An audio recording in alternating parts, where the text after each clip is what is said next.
What's good, everyone? This your main correspondent, Alan Taylor, and I'm back in the broadcast room yet again, always with another one.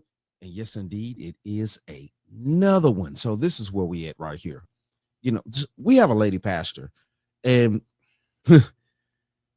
it's complicated when it comes down to the, religious situation, things like that. If you read the Bible, you know what you know. And whether you accept it or not, that's on you. I don't give a damn. That's not my problem right here. Okay. My thing of this is what this young lady is talking about, being overwhelmingly happy about divorce and stuff like that, when clearly in the good book, it's kind of, it's it's supposed to be, a shameful act to get divorced. Now that's in the book. So, hey, whether you like it or not, that's what's in the book. I'm just going by what the biz is here. So we're going to listen to see what this lady's talking about. Let's go here now. Quarters, nickels, and dimes, people. Speaking of marriage, have you been married before? I have. Okay. Are you currently married? I'm not. Okay. I was married for quite some time, and you too nosy. Look at me being all in my business. Nosy. It might be a thing out there watching now. There we go. You right here. You about to catch them. You about to merge them into your life, like you said. Listen, you about to hear. I was married for a while, for a couple years. Okay. Almost a decade. So what is it? A thing out there watching? So you date things, not human males? I mean, hey,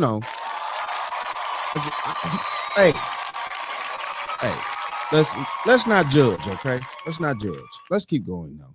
Oh, yeah. One marriage, two marriage? Just one. Just one. And how long have you been separated or?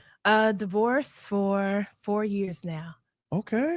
And then go ahead, continue. Sorry. No, just woke up one day and I didn't just wake up one day. I knew I was getting ready to leave. I had already planned the exit strategy. Oh, wow. Damn. Women, y'all gonna have to come back for that one. Hold up. So, okay, hold up. How long before you took the exit was your exit strategy in place? Oh man, it was already a few months. I already knew. Oh really? I'd already start shifting. Bank accounts. Y'all go listen. I don't want to get attacked on the internet. You going yes, to? I had already started shifting everything that I needed to shift. One thing that men have to realize when you're paying attention to a relationship, it's not when a woman is talking that you worry. It is when she begins to go quiet that you really get scared, because now she's moving different. I don't know what she's thinking. I don't know what she's doing. And in the process, he never paid attention to Matt, that I was speaking less and less and less because I was strategically moving in a different way. It wasn't another man. And I was finding myself more in the feet of God than I was in the presence of him. And it had nothing to do with, because a lot of people are like, oh, you must be with somebody else. Nope. I began to start going to the gym. He didn't pay attention to that shift. I began to spend less, and I was you heard me talking more about investing and shifting, and never paid attention to the subtle moves. So it was happening, and he was living in the process of it and never even caught it. Wait a minute. Okay, so let me ask you this. During that process, right, of your shift, you're making all these moves. What was that dynamic in the house between you two? Was he still waking up in the morning? Hey, babe, have a good day. Kiss on the cheek, whatever. Or was it? I still did that. I still did my part. Man. Come on, bro. Come on. Listen, what? The day he had to leave, I cooked breakfast in bed. Oh, you toxic. Hold on. So what's the French toast you better think about? So she was expecting this man to pay attention to the signs. Obviously, clearly, she said she was still doing everything, all the wifely duties, but she expected him to pay attention to the signs that she was getting ready to leave. Now, you're still doing the things that you're supposed to do as a wife, which, most men expect from, your end, just like you expect things from his end as far as being a husband. So she was clearly doing the same things, routine, stuff like that. And why would he expect anything different if you clearly, doing the same thing? Hold on. Let's keep going. We need to talk about the toxicity here. Hold up. What? Where was the communication that women want? Where was all? Listen, as a wife, I was still doing what I was supposed to do as a wife. And so, yeah, the dynamics in the house. You made him his last meal. The day he had to go, and washed his clothes and had it all packed downstairs. Okay, so obviously this dude didn't own the house. Obviously, this dude didn't own the home. Now, listen, look, fellas, I don't know what's going on here. It is one thing that you definitely should not do is move in a woman's house, is move into her dormitory. That she's a preacher and things like that, allegedly, all this stuff, it is what it is. But the Bible does say that it is better for a man to live on the corner, to live in a corner on the roof than in the house with a quarrelsome woman. So, basically, it's better for a man to live on the street than in a house with a bat like this. This is crazy. This is wild right here. Fellas, always own your home, apartment, whatever. Always have your name on the lease and nobody else's. So what's the French toast is there to think about? Always. This is crazy. Do not air this. Oh, You can air it. that's like a Tyler Perry movie. The past. I know. Listen. Okay, and so then after a few months passed, all this stuff happened, you cook him dinner, all that. What was the reaction of him? Like, was he shocked? Obviously shocked, but Yeah. But here's the thing. It wasn't a sudden attack. yeah. I'd already told him the month before. I said, hey, on this day, you have to go. Oh. So I told him, I gave okay. him 30 days and I said, hey, this day you have to go. But because I was still doing everything that a wife does, He thought it was cool. he thought it was a joke. And because I had never left before. But I had already spent my time in prayer. Remember, I told you I was at the feet of God. Yeah. And so I'd already got permission because in the church world, divorce is like death. Yeah. It's like, wait, God can't use you if you. So I'd already asked. I had already told God. I said, listen, I'm getting ready to make the biggest decision of my life, and I will not do it without you. So I need your clarity on this, that I'm making the right move. And so that is when it didn't come right away. It took me I sat on the side of the bed 30 days straight, and I would just put my head down and say, God, I'm still waiting for your answer. And then when he said, if you go or if you stay, I'll honor it. And then he said this, if you stay, you cannot mistreat him, because what's the point of staying with somebody while making them miserable at the same time? And so I decided that I wanted my peace more than I wanted the marriage. Okay, so this is the deal here. At the same time though, too. Okay, so she says she prayed about it 30 days, things like that. Okay, so at the same time though, too, did you and your husband actually sit down and pray together on this particular situation? So what's the French toast is there to think about? Did you and your husband sit down? Did you make it clear to your husband? Not these games of you quit talking, and like she said before, like, well, when a woman stops talking, then you need to be worried. You know what I'm saying? But she was still doing her wifely duties and stuff like that. So at that particular time, most men, especially if he's working or whatever, and trying to, you know what I'm saying, do his part, certain things do escape men. I'm not gonna lie to you. It's just the truth. And in that particular moment, I think, maybe the silence or whatever, the little bit of silence was escaping him, but she was also still treating him like a husband. She was still doing her wifely duties, all these other things. You know what I'm saying? So now my question really is that, if you sit down and talk to God and y'all have this conversation and, you know what I'm saying, and you actually, thought this, did you and your husband pray together about this situation? Now, see, this is a side of the situation that nobody really wants to talk about, that nobody really wants to get into.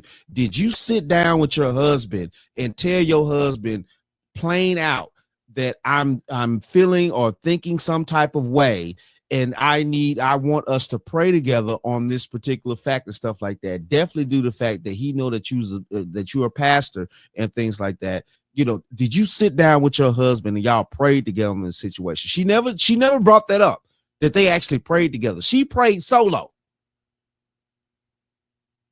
She didn't, and as a pastor, because I'm a preacher's kid and I know how things are supposed to work.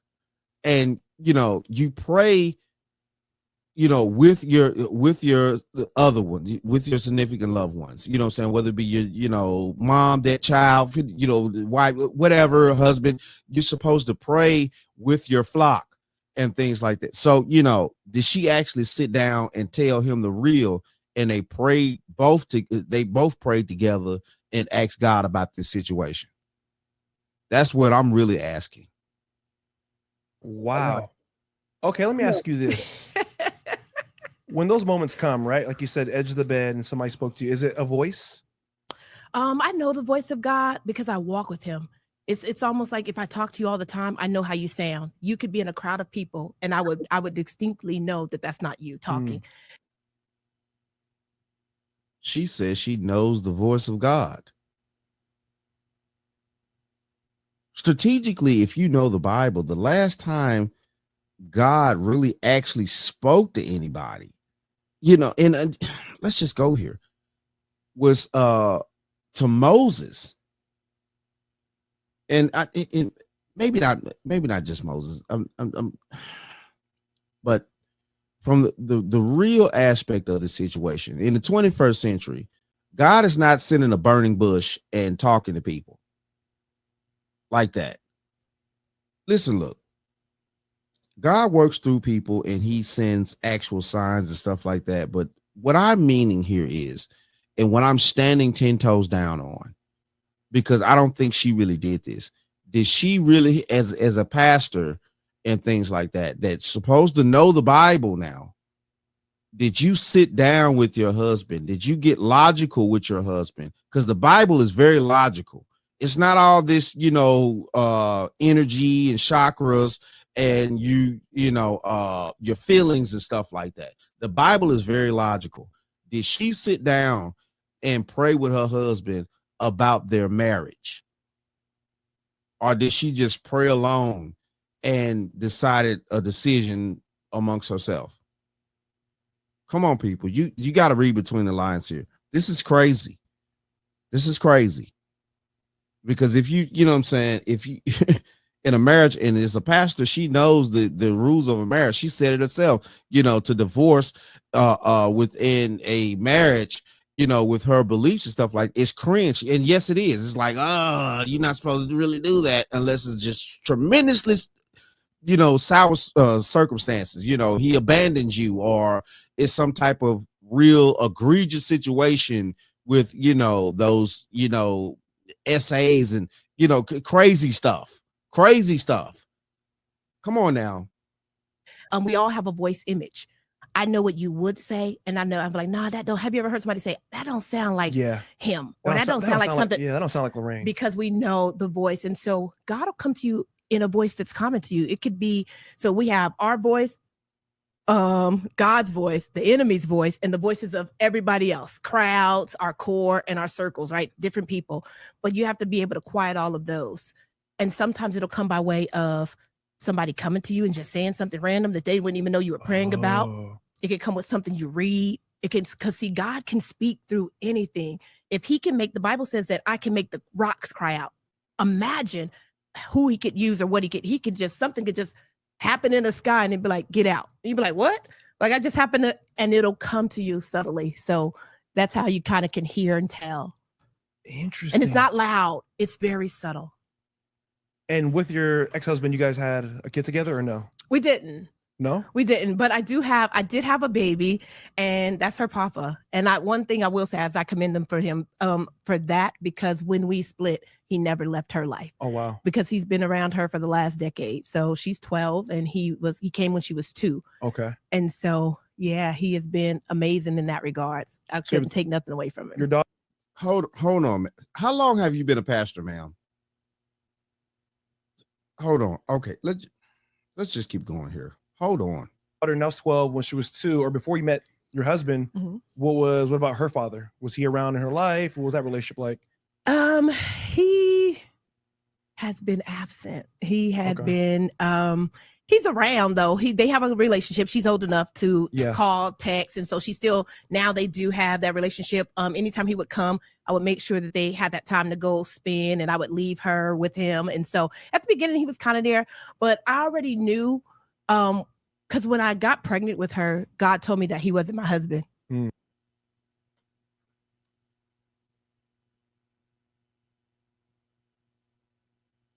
Hold on here.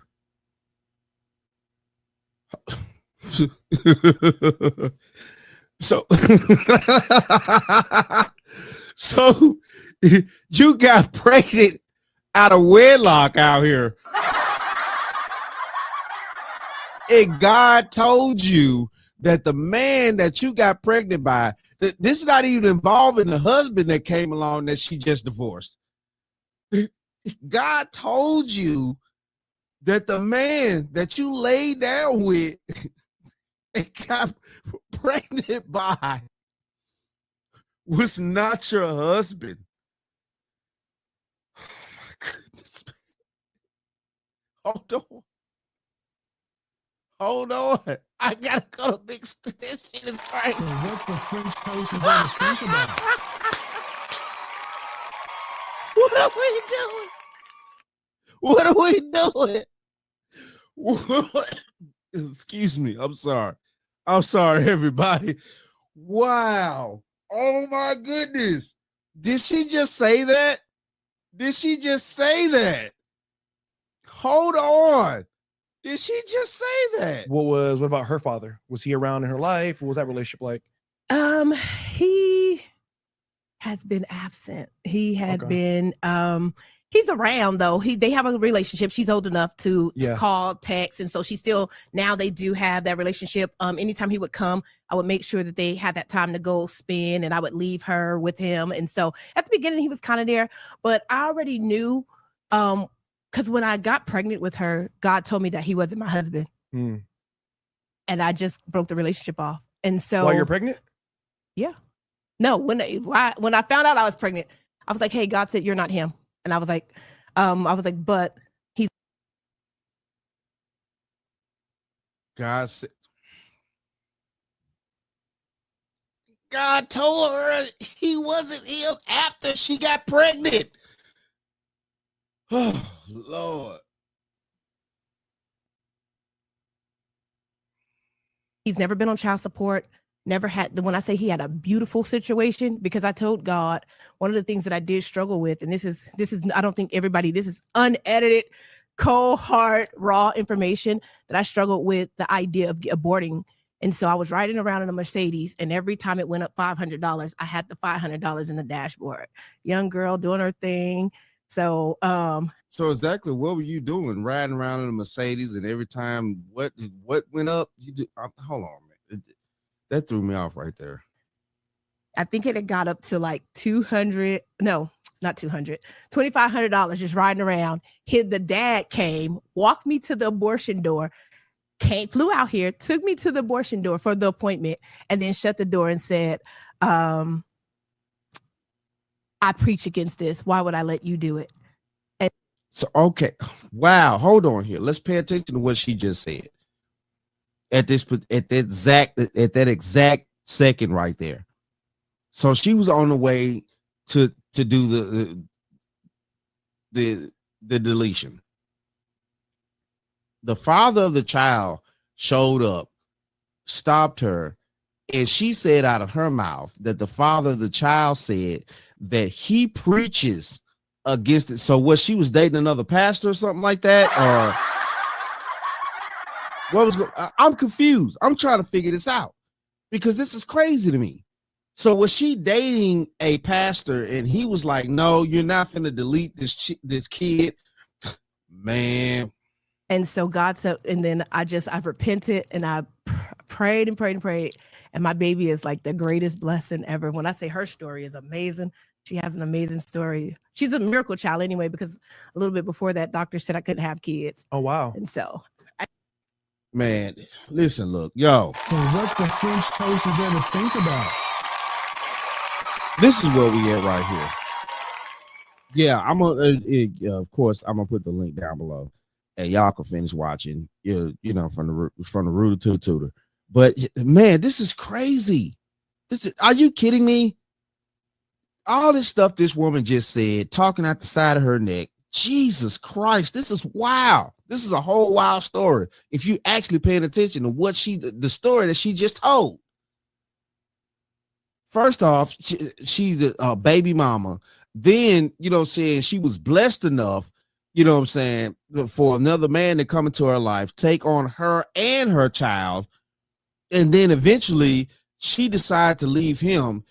Talk about she prayed to God and God told her, you know, well, whether you leave or stay, I will honor it. And that's not even what the Bible really says. Sorry, but it's just the truth. I'm not judging. You people do what the fuck you want out there. I don't really care. I'm just speaking the facts about what the fuck she talking about here. And, you know what I'm saying? Like, man, come on. This is wild, bro. This is wild.